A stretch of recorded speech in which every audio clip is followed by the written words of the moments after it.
Okay, what's up mga gulong? Dito sa amin may nagtitinda ng gulay oh. Malunggay, sitaw na dahon ng sitaw, ginugulay at saka saluyot, ginugulay nila.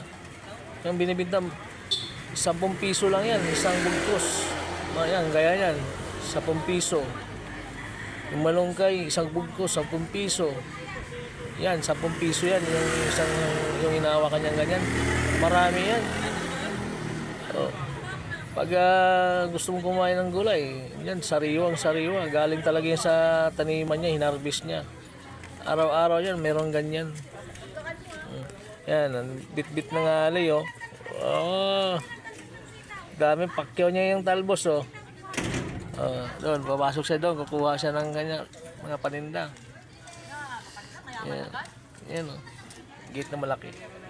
Ayan, ando na, oh. Bit-bit na niya. Gugulayin niya yan.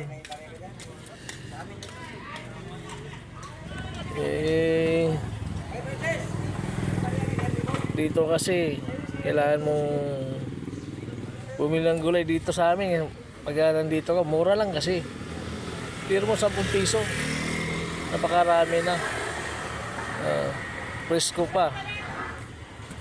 Pag lapag ng planggana sa gulay niya, ubos kagad. Halos 2 tao lang pinapakyaw na kagad siguro ni retail yan ng ayan. Yan pa, oh. Ubos. Dami ng may-ari. Nag-aani pa lang siya, dami ng may-ari. Kinukuha na, binibili na kaagad. Kasi presko kasi. Presko pa, galing pa talaga doon sa lupa na inaano niya, inagayat niya, kinatalbusan niya. Ang sarap yun, mga gulay. Dito lang yan sa El Dorado, may bili. Diyan, yung mga malunggay na yan, marami yan doon sa loob. Mama, nakagawan pa sila ng isang alay na to.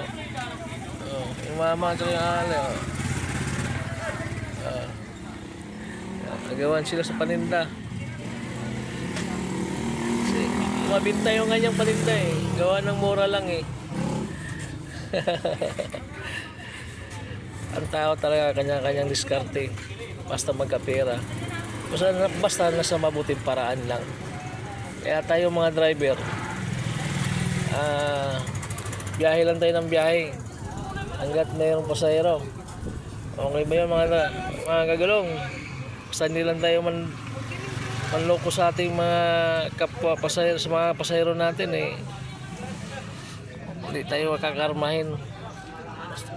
Yung mga pinagbiyayaan natin, at least kumakain tayo ng masaya, pinagpawisan natin. Hindi, proud tayo sa pamilya natin dahil siyempre pinagpawisan natin yung kita natin. Hindi galing sa masama. Okay, thank you.